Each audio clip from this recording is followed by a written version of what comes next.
محمد وآل محمد صلى الله عليك يا أبا عبد الله. These past nights we've been discussing one of the many concepts that we have in Islam. The reason why we chose this topic was because it is one of those topics today that you hear here and there, that sometimes it is misinterpreted, misunderstood. And when misunderstood, it can be detrimental to one's faith. And that concept was the love of Ahlul Bayt alayhimus salam. Sometimes it reaches a point where people think that this concept has been established in Islam to make up for and to compensate for our lack of action and our sometimes even, God forbid, laziness when it comes to what we're supposed to do, what we're supposed not to do in our lives. So we were talking about that. This love of Ahlul Bayt is a wonderful concept. It can do great things for us in this life and in the hereafter. But to have the maximum benefits from that, we have some conditions for it. These were all discussed before. Three conditions, the three main conditions were mentioned. Condition number one, man ahabbana lillah.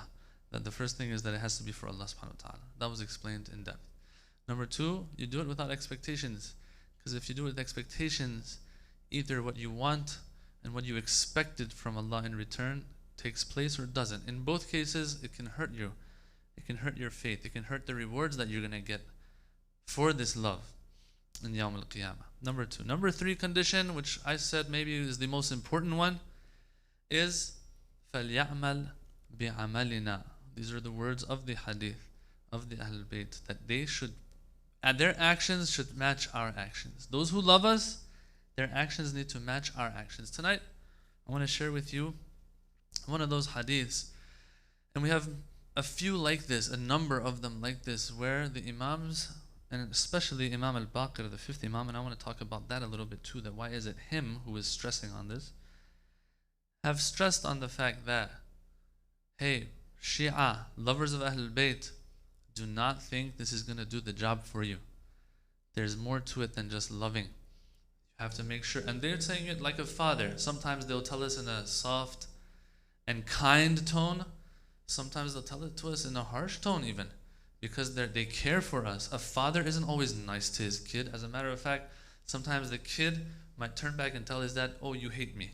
Why? Because the father, to make sure that his son does the right thing, sometimes might get a little aggressive, of course, and be more stern, so that the child does what they're supposed to do. Why? Because he cares for the future of his child. Others who don't care about the future of the child, sometimes these kids, they have friends. The only reason why they have those friends is because those friends, they're not living with them 24/7. They're just hanging out once every, 2-3 days they see each other. And so when you see somebody on a basis that is that minimal, then when you see that person, that's when they're going to be kind with you. If you really love somebody 24/7, you're going to be good with them. It's not always the case that if you're with somebody a long period of time, they're going to always be kind, right? So now, sometimes kids will say, oh, my dad is so mean. No, your dad's not mean. You're just with him so long, and he sees the bad things you might sometimes do, and so he might sometimes have a harsher tone. The Imams are no exception. If the Holy Prophet ﷺ said that أَنَا وَعَلِيٌّ أَبَوَا هَذِهِ الْأُمَّةِ, we are the fathers of this ummah. What does that mean?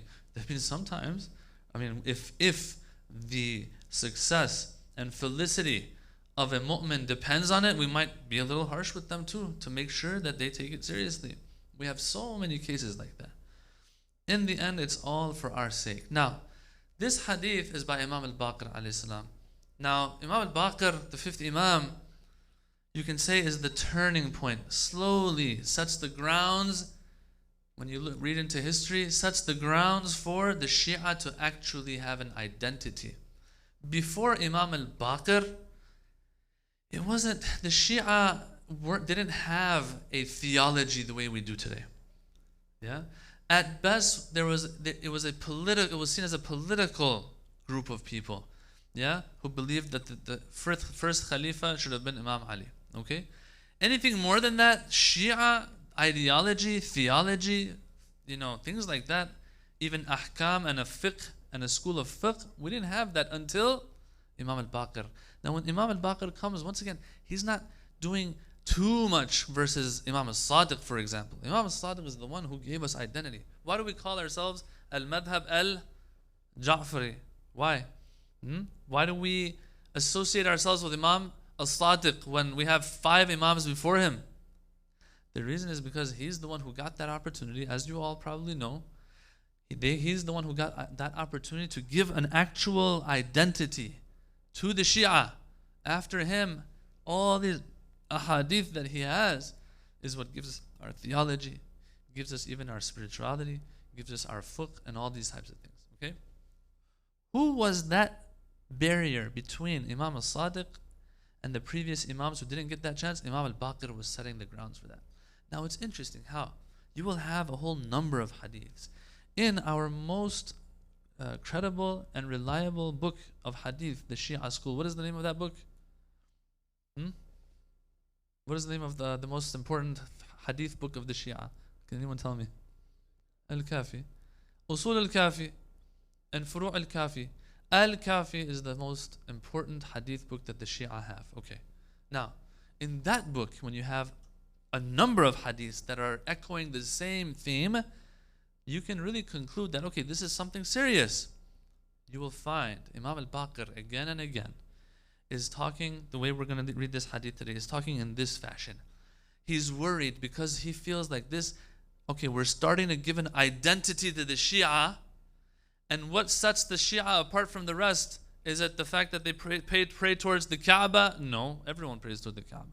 The fact that they believe in the Quran, everyone believes in the Quran of the Muslims. What sets them apart is their approach and take on Ahlul Bayt. And so if this is going to be the active ingredient that sets the Shia apart from the rest, we better be careful that this is not misunderstood. One of the aspects of Ahlul Bayt is love of Ahlul Bayt.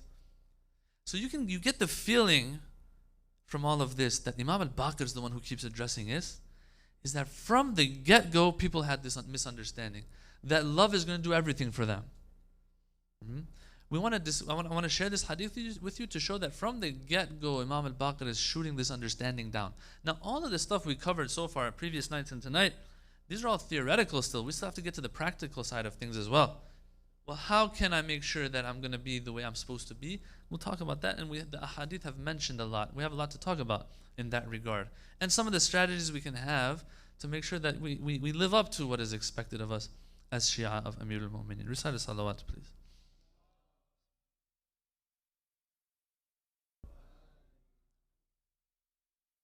As you all know, Jabir ibn Abdullah al-Ansari, he's one of those Sahabis of the Holy Prophet who had the blessing of being able to see many Imams and the Holy Prophet. He sees the Holy Prophet, he sees Imam Ali, all the way to Imam al-Baqir. I don't think any Sahabi lived that long to see Imam al-Baqir, who had also seen the Holy Prophet.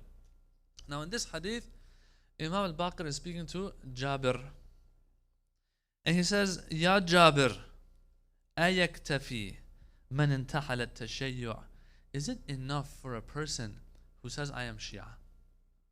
Okay, you're having this wording here, that I am Shia, tashayyu'. This word, as I said, it was starting to get going in those days. Tashayyu' and this identity was being solidified slowly. Right from the beginning. Is it enough for a person to say that I am Shia? For him to say I'm Shia, and يقول بحبنا أهل البيت. A person who says he's Shia to say all I rely on is my love of Ahlul Bayt. بحبنا أهل البيت. Is that all? Is that going to be enough or not? فوالله, he swears by Allah. Brothers and sisters, you know, we're always saying Wallah, Wallah, right? Wallah, we always say Wallah, right? The Imams say Wallah, it's different. Yeah. One of the Imams, they don't usually swear on Allah's name except if something important is going to be said. He says, فَوَاللَّهِ مَا شِيعَتُنَا إِلَّا. So we're going to have a list of things from here on. And what is the number one thing on that list? That's the most important one. مَا شِيعَتُنَا إِلَّا مَنِ اتَّقَى اللَّهَ وَأَطَاعَهُ. Solid stuff. People don't like the solid stuff. If they tell me if you want to lose weight and you want to be in shape, you have to, for the next 5 years, 10 years, to the rest of your life actually, make sure you are counting your carbs and your calories. That's boring, but it's solid work if someone can pull that off. Do that and do your cardio and some of the resistance training that you got to do just a little bit, but you got to continue it till the grave, right? It is boring as anything, but it is the most solid way of doing anything. Usually the solid stuff is the boring stuff. Anyone heard of wax on, wax off? Huh? Or are you guys too young for that? Back in our day, there was this thing called Karate Kid. I know there's a new version coming out or something. Those of you who know the example I'm giving, this guy was upset. What's wax on, wax off? Teach me the kung fu or the karate and stuff, right? It's like, first you got to build your core. That's boring, but that's what makes you solid. Right from the get-go, the Imam says, our Shia are not the ones except who? Ittaqallah wa ata'ahu. Who is wary of Allah subhanahu wa ta'ala. When you're wary of somebody, when you're on the watch, you're careful not to get on somebody's nerves. I don't like to put it like that way. Right? I don't want to use that wording for Allah subhanahu wa ta'ala. Taqwa means to watch out for something. What does that mean? That means you obey them. Think about it. You got a huge guy who tells you, give me that. What are you going to do? You're going to give it to him.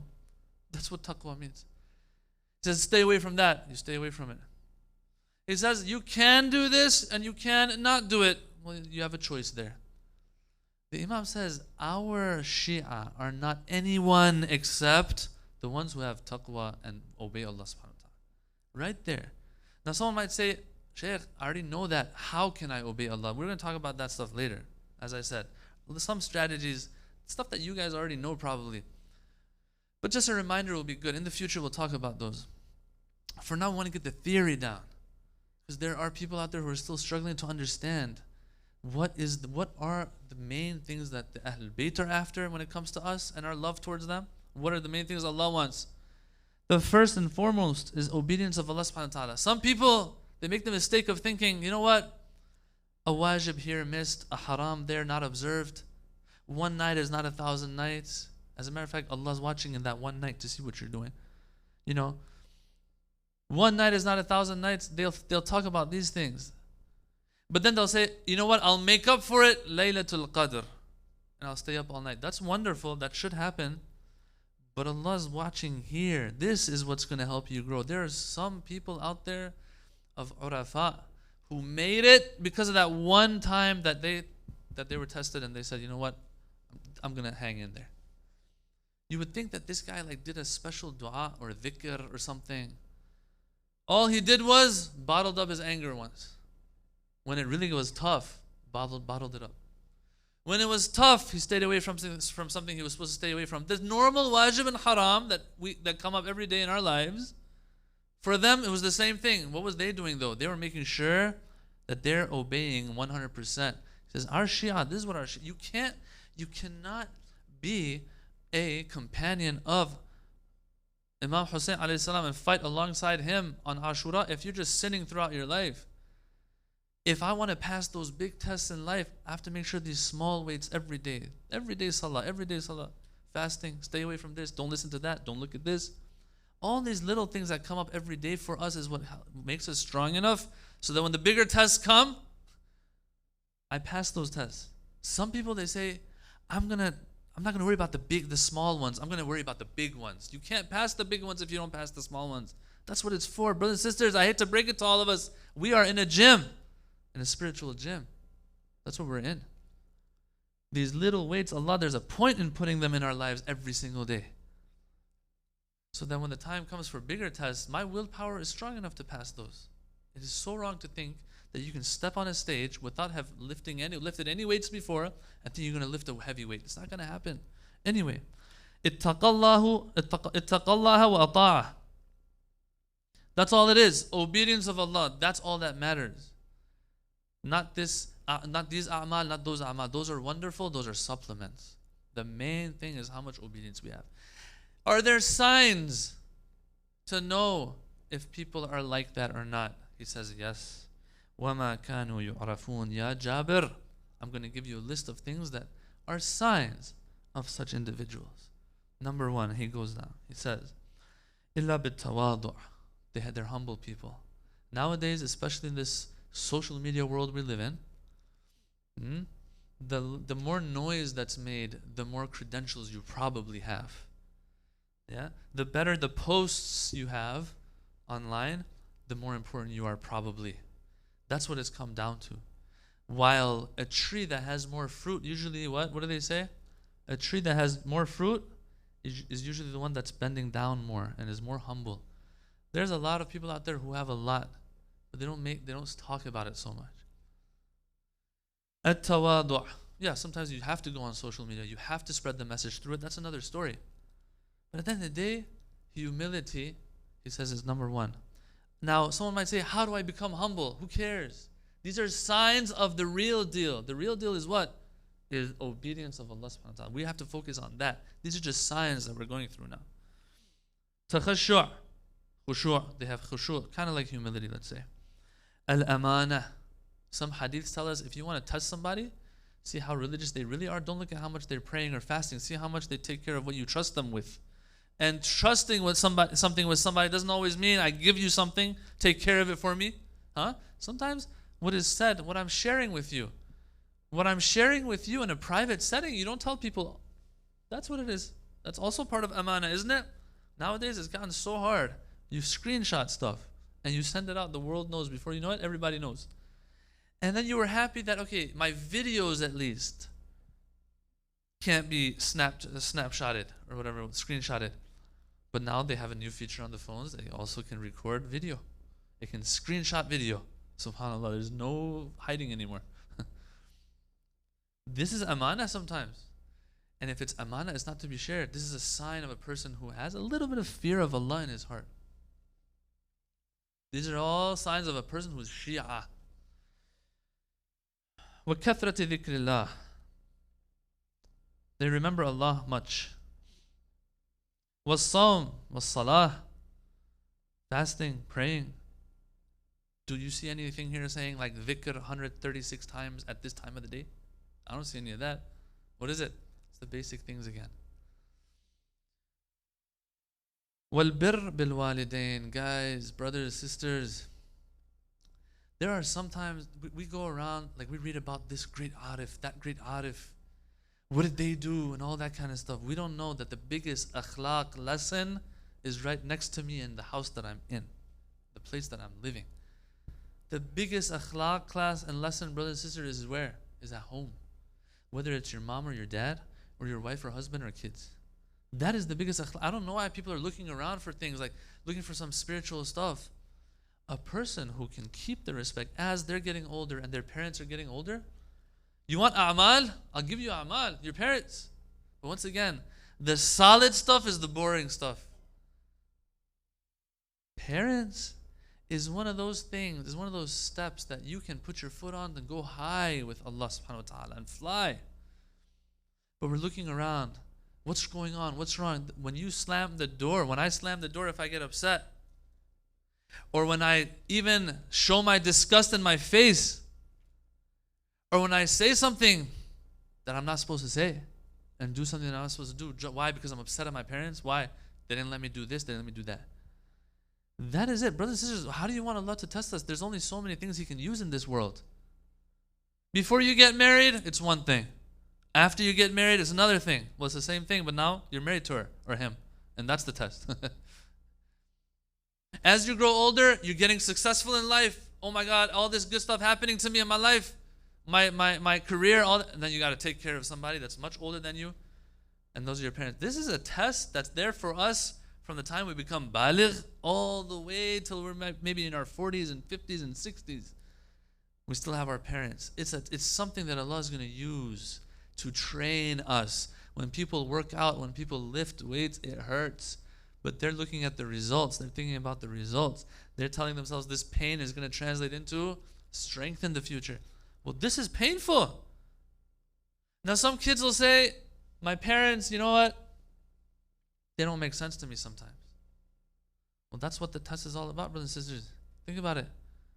If they were to make sense to you, then it's not a test anymore. It's not a means of growth anymore. The whole point Allah wants to see is they're not going to make sense to you. This is super important. They're not going to make sense to you, fine. That's why when I was saying, are you going to still keep their respect? Because I mentioned them after my name in the Quran, Allah says. Don't do shirk to Allah, the Quran says. Right after that it says, وَبِالْوَالِدَيْنِ إِحْسَانًا. It didn't say if they're good people or bad people, or if they're making sense or not making sense. Think about it. If mom and dad comes to you today and says, son, daughter, I want you to be on the iPad today for 5 hours, okay? You'll listen to them. Makes sense?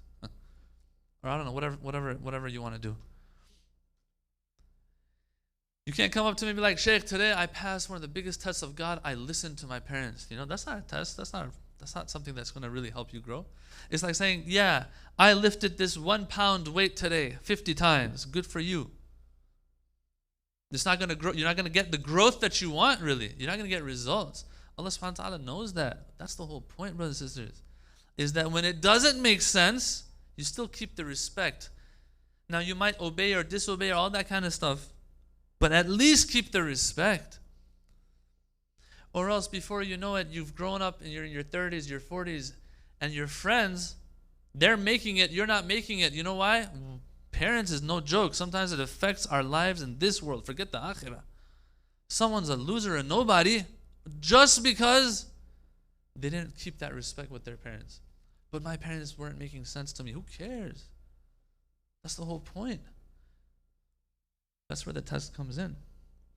وَالتَّعَاهُدْ لِلْجِيرَانِ مِنَ الْفُقَرَاءِ وَأَهْلِ الْمَسْكَنَةِ وَالْغَارِمِينَ وَالْأَيْتَامِ. They're kind and take care of and help out all these types of people, the poor of their neighbors, the people who are in debt, aytam, the orphans, all these people. Sidq al-hadith. Remember I said this a few nights ago too. Some people might not tell the truth. Some sidq al-hadith means to tell the truth, to be truthful in your speech. Yeah? So there will be some people, they might even not tell the truth for the sake of Islam. Remember we talked about this a few nights ago. They might not tell the truth sometimes for the sake of a good program. I don't know. This is just an example. I'm not saying it happens. So you are trying to do programs for Islam, to preserve Islam so people can live up to the teachings of Islam, one of them being to tell the truth. So you're not telling the truth so that others can tell the truth. These are things to keep in mind. Sidq al-hadith, is it like some magic or some code or something that we would have never figured out? No, these are normal basics. Tilawat al-Quran. Another one. Remember yesterday I gave this example. A Shia should be known for two things, not one thing. Two things. He's good at Quran and he's good at Latmiyyah. Not one or the other. Both. We have Quran, we have Ahlul Bayt. Both. Right now, it's sometimes you see here and there, you'll see that the Quran part we're lacking on. When I say Quran, what do I mean? Well, a person has to be familiar with how to recite it, know the meaning of certain things, know some of the stories in there, and as we grow older, we get more and more familiar with the Quran. Now here, there's a lot of things I want to talk about that I'm skipping. I'm leaving it for maybe towards the end of this talk or maybe tomorrow night. People might ask, but like all these things, we can't get it all at once. Well, we'll talk about that. We have to have some strategies, brothers and sisters. We have to have some planning. It doesn't happen overnight. But these are the expectations. Tilawat al-Quran. Kaff al-alsun an al-nas. To hold back the tongue when it comes to others, talking about others. Once again, unfortunately, the more we congregate, the more Muslims come together here and there, the harder this test will be. Because man, people out there, they got problems. And then we have to deal with them too. And then we have this urge to make sure others know that this person has this flaw. That's another test. Now, sometimes one of our teachers would joke about this. They'd be like, some people, when they want to backbite, they make it first wajib to backbite and then they backbite. So he gave this example. He said, a person will be like, it's a joke. I hope no one really does this. They'll say, if I don't let others know what this person is doing, I might just die. I can't keep it to myself. And hifdhul nafs is wajib. To protect one from dying is wajib. So I'm going to say it so I can protect my life, because I'm going to die if I don't say it. We'll find justifications to backbite. Yeah? Some people, it reaches that point. Really, you feel like you got to let the world know about this. A person who obeys Allah subhanahu wa ta'ala, slowly, they reach a point where they could care less about others. That's what it's all about. Brothers and sisters, this ta'atillah and obedience of Allah, if someone continues it long enough, it takes a while. The solid stuff takes a while to work. Once it starts working though, they don't care too much what others are doing. It's not that it's still there's an urge for them to say it. This person slowly gets connected to Allah through obedience of Him. Think about it. You wake up throughout the day, you look back and you're like, all day I haven't disobeyed Allah subhanahu wa ta'ala. How awesome is that? That you know that today I have the key to Jannah. At least today. The key to Jannah is to not sin. A person like this slowly cares less what others are doing to have that urge to tell others about the negative flaws of the flaws of people. It's not that we have to, it's going to be obedience of Allah and all these things. No. Obedience of Allah entails these things. That's why the Imam said, these are their signs. If you're getting it right slowly, you get this feeling that, oh, okay, so what? So what if so-and-so did this? Let me take care of myself more. كف الألسن عن الناس إلا من خير, except in a good way. They speak in a good way about people. وكانوا أمناء عشائرهم. They're the ones that their tribe, now and today we don't have tribes, we got people. People, centers, communities will trust them with everything. في الأشياء, when they want to leave things with them. قال جابر, now this is sad what Jabir says here. Jabir says, فَقُلْتُ يَبْنَ رَسُولِ اللَّهِ مَا نَعْرِفُ الْيَوْمَ أَحَدًا بِهَذِهِ الصِّفَةِ. We don't know anybody who falls in this category today. Who fits this description that you just gave us of all these things that you listed. Now, this isn't everything, by the way. The Imam is going pretty light right now. What does the Imam say? This is the part that I want us to wake up a little. Because we're getting, as people, and I don't want, this is something open for discussion as well. I feel that as a people, we're in this day and age, we're just getting softer and softer. You know what I'm saying? It's like we're trying to find a way to make it in akhirah, but not have to do the work, kind of, And so you see that a lot on social media too, all these advertisements now. What is the number one thing they say? They say less effort, less time, same results. That's what the selling line is usually, right? And that applies to every part of our life, apparently. Lives today, in this day and age we're living. Yeah? Now, what do you think the Imam is going to say? Jabir bin Abdullah is living not in the soft age. He's living back then. So if someone comes up to me personally today and says, it's too hard, I don't know anybody who fits this description, I'll try to find a way, to keep everyone happy and stuff like that. Not Imam al-Baqir. He's like, hey, I don't mess around. So what does he say in response? When Jabir says this, he says, I don't know anyone who fits this description. In other words, it seems like it's not possible. He says, Ya Jabir, la tadhabanna bika al-madhahib. Says, hey, don't go left and right, man. Don't let things sway you left and right. And in other words, don't talk to me like that. Who cares? I don't care if anyone doesn't fit this description. This is the way to make it. But brothers and sisters, I really want you to think about what we just went through. It wasn't impossible stuff, actually. What was it? Just don't speak ill about others. Take care of your salat, your fasting. What else was it? Help people out. Be truthful. If people leave something with you, take care of it. It's the normal stuff. لا تذهبن بك المذاهب, and then he starts going off now, Imam al-Baqir. حسب الرجل أن يقول أحب عليا. We're talking about love, right? He says, is it enough for someone to say أحب عليا, I love Ali عليه السلام وأتولى, I have his wilaya, ثم لا يكون مع ذلك فعالا, but then isn't active after he says that? We're talking real stuff here.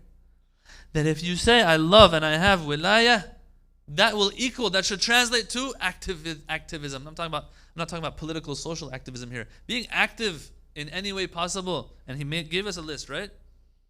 We're working on theory still. We still have to talk about planning and strategizing a little bit, inshallah, in the future. But theoretically speaking, this is what's going to get you anywhere. Is going to get us anywhere. He says, you think that's enough? فَلَوْ قَالْ إِنِّي أُحِبُّ رَسُولَ اللَّهِ. If this person who says, I love Ali, and then is not fa'al, even if he says, I love Rasulullah, and Rasulullah is higher than Ali, as we all know. Imam al-Baqir is saying this. Even if you say, I love Rasulullah, ثم لا يتبع سيرته ولا يعمل بسنته ما نفعه حبه إياه شيئا.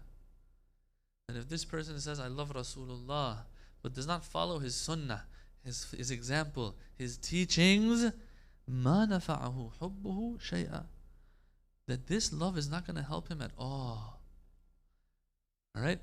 I know we're all, I don't know about you guys, I'm a softie. This stuff really hits me here. But it's reality.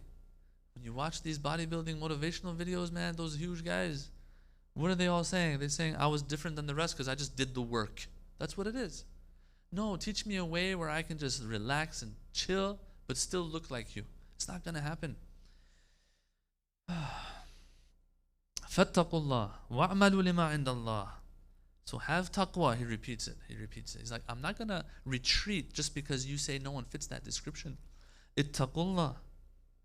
And work for that which Allah has ready for you. Work for it. لَيْسَ بَيْنَ اللَّهِ وَبَيْنَ أَحَدٍ قَرَابًا. There is no relationship. No one's related to Allah. So Allah says on the Day of Judgment, you know what? You my cuz. You my cousin. You're good to go. It's not. He says Allah's not related to anybody. Well, you're Ahlul Bayt though. You're different, right? He makes that clear too. Later on, he makes that clear too. Ahabbul ibad. The most beloved in Allah's eyes are the ones who have more taqwa, who obey Him more, who act more. أَعْمَلُهُمْ بِطَاعَتِهِ. Who act more and live up to what His commands are. That's all. Ya Jabir. No one gets close to Allah except through ta'ah. He keeps repeating it. Different wording. He keeps repeating the same thing. No one can get close to Allah except through obeying Him. Well, you're different though, Ahlul Bayt, right? You guys got it good. Free pass to Jannah. That's something to talk about, by the way. Is that really true? That if you're ma'soom and infallible, you have a free pass to Jannah? Right here, the Imam kind of refutes that too. He says, مَا مَعَنَا بَرَاءَةٌ مِنَ النَّارِ. Us Ahlul Bayt also, we don't have a free pass either. We better live up to what we got to live up to. Or else we're not going to make it either. There is no relationship between Allah and us as if. We all know Ahlul Bayt are chosen. We all know that Allah has blessed them with things that He has not blessed us with. And has tested us to see if we follow them or we're going to be jealous of them. Yeah, we all know that. But in the end, the Imam makes it clear that, look, if anything's going to work for us even, it's us and our actions. وَلَا عَلَى اللَّهِ لِأَحَدٍ مِّنْ حُجَّةٍ مَنْ كَانَ. No one has anything, no argument against Allah subhanahu wa ta'ala. On the Day of Judgment, you can't say, oh, I was in the 21st century, we were the soft generation. No, none of that. مَنْ كَانَ لِلَّهِ. He puts this line there to end it all and puts the nail in the coffin. مَنْ كَانَ لِلَّهِ مُطِيعًا فَهُوَ لَنَا وَلِيٌّ. If you are obedient to Allah, you are one of our walis and one of our awliya, one of our close ones, one of our friends. Ahlul Bayt. But no, I love you. And if I love you, I'm your friend, right? He says, وَمَنْ كَانَ لِلَّهِ عَاصِيًا فَهُوَ لَنَا عَدُوٌّ. Whoever disobeys Allah, he's our enemy. He didn't say a person who disobeys Allah subhanahu wa ta'ala but still and doesn't love us either is an enemy of us. He didn't say that. This is the scary part. This is the part I was talking about when I said last night it's a kind of like a mean hadith. That whoever doesn't obey Allah and does isyan of Allah subhanahu wa ta'ala, he's our adu. Who's the first person who disobeyed Allah? Shaitan. He's an enemy of Allah, right? If our actions are matching Shaitan's actions, brothers and sisters, then that's what it is. فَلْيَعْمَلْ بِعَمَلِنَا. Their actions should match our actions. That is the measuring stick to see how much this love is going to be helping us. Now, once again, I'm going to go back to those hadiths that we had in the beginning of our series, where yes, love on its own even if you disobey Allah, we had hadith that will inshallah help you as well. We're talking about real help here. I don't want to be worried for my akhirah. I want to make sure I've taken care of it before I go on the other side. Even the chance of me not making it is horrible. I don't want that. And the only way to ascertain and guarantee that is if I reach a point, inshallah, that I am obedient of Him. وَمَا تُنَالُ وِلَايَتُنَا إِلَّا بِالْعَمَلِ وَالْوَرَعِ. Our wilayah. We're all sitting here. I sit here today. I say, لَبَّيْكَ يَا Hussein. Right? I have your wilayah. لَبَّيْك. But He says, if you really want to, if you're really saying it, I have to see that you have amal next to it. He says, our wilaya cannot be reached except through al-amal, action, and wara'. Wara' means extra cautious, extra caution to make sure that we're obeying Allah subhanahu wa ta'ala. There are some questions that will come up here now. Our youth might say it's too hard. It might even not be possible. It's too much. I want to talk about these tomorrow night a little bit. Is it really? What can we do? If it is hard, can we plan for it? Can we kind of strategize for it a little bit? Some pointers here and there that you already know, just to remind all of us that it is possible, inshallah ta'ala. Risala salawat.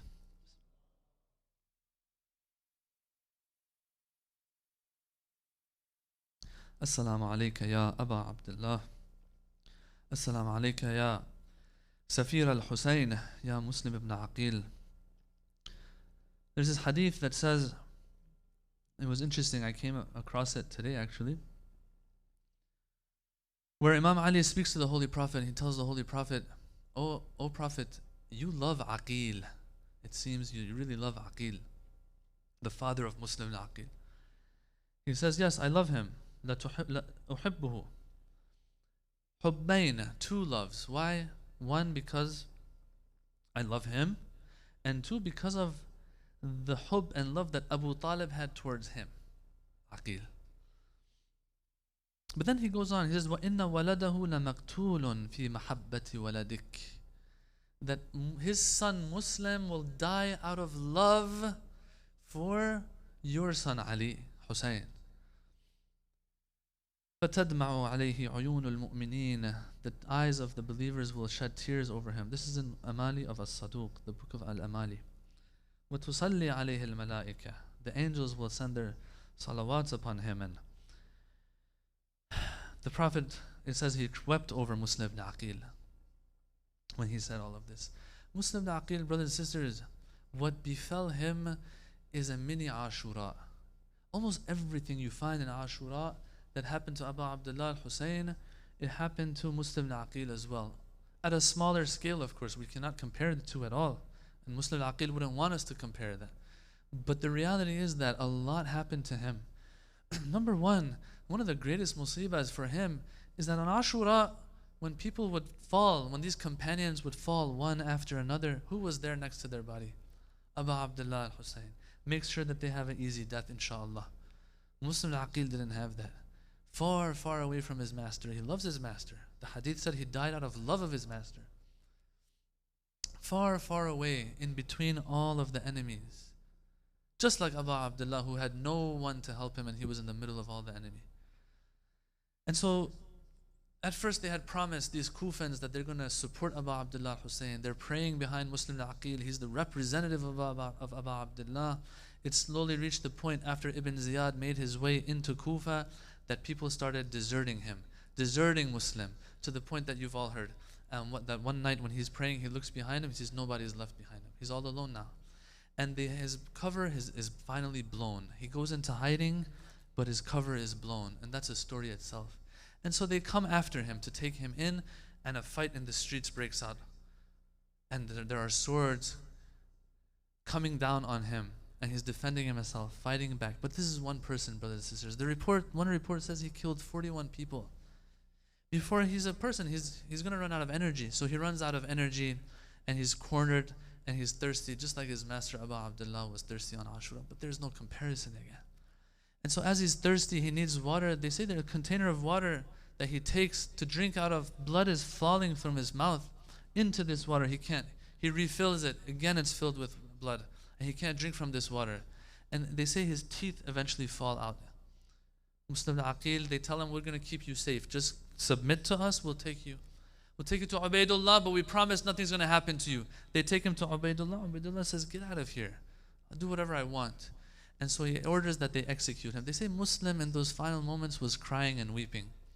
And so Ubaidullah tells him, yes, if you come and try to take over, then you have to be ready for this too. If you fail, you're going to die. He says, I'm not crying for myself. Who am I crying for? I'm crying for Abu Abdullah, that I know he has a caravan of women and children that he's bringing to Kufa. And this is what you're doing to his representative. What are you going to do to him? They take him to the top of the palace. And he has to stretch his neck out and he's doing dhikr of Allah and remembering Allah, and they say the person with the sword is one of those who he had injured in the street fight. They tell him to behead Muslim ibn Aqil. He strikes the neck once, but the head doesn't separate completely. La hawla wa la quwwa. They strike it again until his head comes off. They throw that body from on top of the palace, and they drag his body along with Hani bin Urwa's body in the city. They hang the bodies upside down. They say, think about it, brothers and sisters, the body of Muslim upside down, his arms hanging, the neck without a head. This blood is just dripping, this pure blood of Muslim Aqil. When the news reaches Imam Hussein, they say Imam Hussein goes to the daughter of Muslim and starts stroking her head. He tells her, I'll be your father. She says, why are you dealing with me like this? Have I lost my father? Have I been orphaned? He says, yes, you've lost your father. And they say she screams. Imam Hussein is teaching a lesson. If a child is orphaned, this is how you deal with them. Just like yesterday how he taught the people that if people are thirsty, you give them water. You give their animals water. Here he says this is how you deal with a child that has been orphaned. But let's go to Ashura on that day.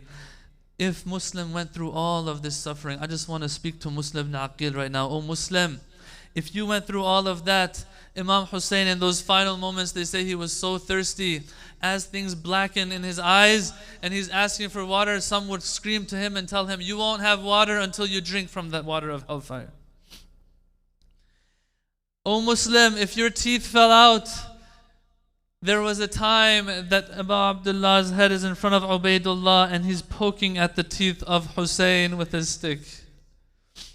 Muslim Aqil, if you were alone, Hussein was alone. If your head wasn't severed with the first blow, they say Abu Abdullah, it took 11 blows for his head to be severed. Ya Hussein, they say that he had to tear Imam Hussein's head off. If you were dragged, his body was trampled by the horses. The chest was crushed, they say. But your daughter was dealt with properly. On Ashura, when these children were orphaned and they're running around on the sands of Karbala, they have to cover their ears because it is very easy to snatch earrings from the ear of children. La hawla wa la quwwata illa billah.